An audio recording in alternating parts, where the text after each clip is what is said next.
Okay, let's dive into this. Welcome to today's Explainer, where we're unpacking a truly fascinating tension right at the intersection of modern technology, business, and ancient theology. Today, we're tackling a really thought-provoking question. When we set out to build something meaningful, are we building to serve a specific, narrow identity, or are we actually building to serve humanity as a whole? It's a massive debate about what it literally means to strive for a higher purpose in our daily work. So ask yourself this. Is a divine cause about making things easier for your specific community, or is it about solving fundamental problems for all of society? It's a brilliant hook, right? It immediately challenges our deepest assumptions. Look, in modern times, it's so incredibly easy to equate doing good work with just promoting our own specific labels, our own in-groups, or our own brands. But the framework we're exploring today completely challenges that head-on. It suggests that true, universal work goes way beyond those labels. Section 1. The Taxi App Dilemma, a niche market. To really ground this concept, imagine an ambitious tech entrepreneur who wants to go toe-to-toe with giants like Uber. They decide to carve out a niche by creating a highly specific identity-based product. Let's call it a Muslim taxi app. It's marketed exclusively to one demographic. You've got drivers from that community to create a quote-unquote safe zone. It offers halal food, prayer beads, washing facilities, even an in-cab prayer space, and investment advice. The whole shebang. Now, strictly from a business and PR perspective, this is a phenomenal pitch. It creates jobs, it secures targeted funding, and man, it builds immense brand loyalty. But we have to ask the crucial question. From a universal, higher perspective, what fundamental problem is this actually solving? If people can just use Uber to get from point A to point B anyway, are you really innovating for the world, or just creating a really comfortable bubble?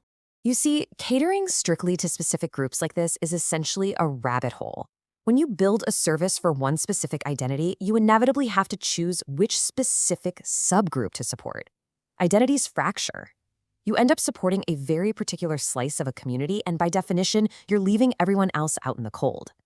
Think about the last time you built a feature designed solely for one specific type of user at the expense of others. You aren't solving a universal human need, you're just servicing a label. Moving to Section 2. The tech CEO analogy and corporate alignment. Now, what's really interesting about this concept is how it perfectly parallels our theological dilemma using modern tech giants like Google, Apple, or Meta. It maps the concept of human communities right onto corporate departments. Think about it.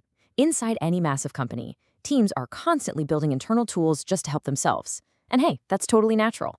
But ultimately, all those local tools and departmental goals absolutely must aid the CEO's overarching vision. If a department only serves its own self-interest and completely fails to align with the CEO, what happens? You get corporate chaos. There's a profound connection here. Just like a tech department can't exclusively build tools for its own self-interest, human communities cannot exclusively serve their own labels without aligning with the ultimate CEO's universal cause.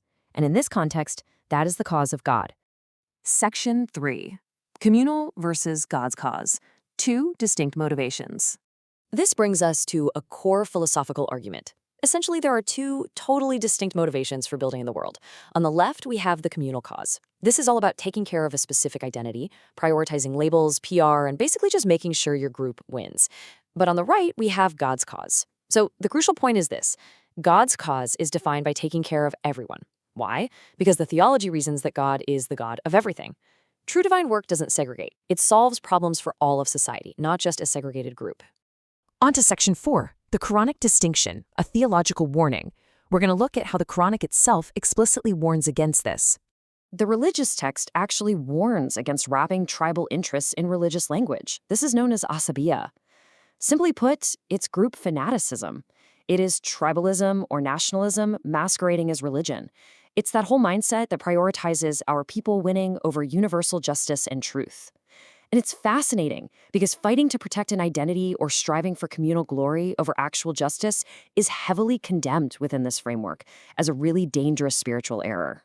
In direct contrast to that tribalism, we have fi sabilillah, which translates to in the path or cause of God.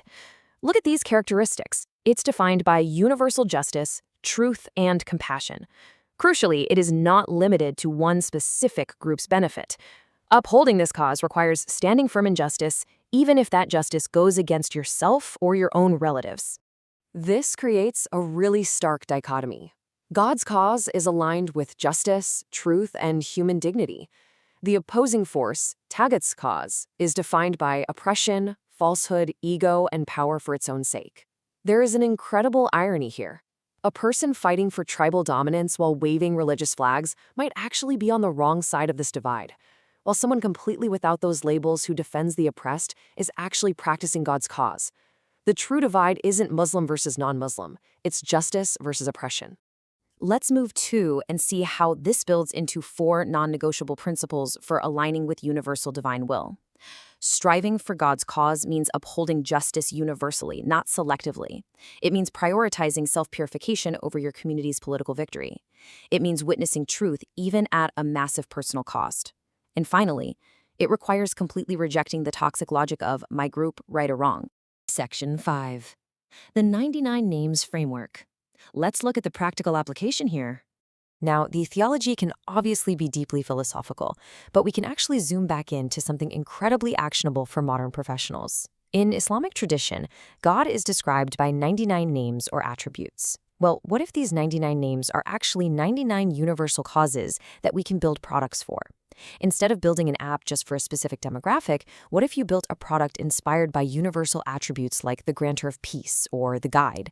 Instead of asking, how do I get my demographic to click, what if you actually use these universal attributes as your product requirements? And this brilliantly illustrates exactly what that looks like in practice. Check this out. If you want to embody the provider, you don't build an exclusionary app. You build food bank logistics or open source income platforms. If you look to the just, you engineer anti-bias AI tools or legal aid tech. Inspired by the healer, you write code for telemedicine reaching underserved populations. Inspired by the light, you develop fact-checking tools to combat misinformation. It's amazing. Every single line of code written with this universal intention becomes a profound act of universal good. Section 6. Building for universal good and changing the world. I want to leave you with this really provocative closing thought. Software professionals are the most powerful people of this era, and we are developing Quran apps, prayer time apps, and Muslim taxi booking apps. We should be changing the world. It's an absolute wake-up call, right? Are we using our incredible modern tools just to build redundant, comfortable bubbles for our own in-groups? Or are we going to step up, align with a truly universal vision, and start building solutions for all of humanity? Think about the products you build, the work you do every single day, and ask yourself, who is it really for? Thanks for joining me on this explainer, and keep building for the world.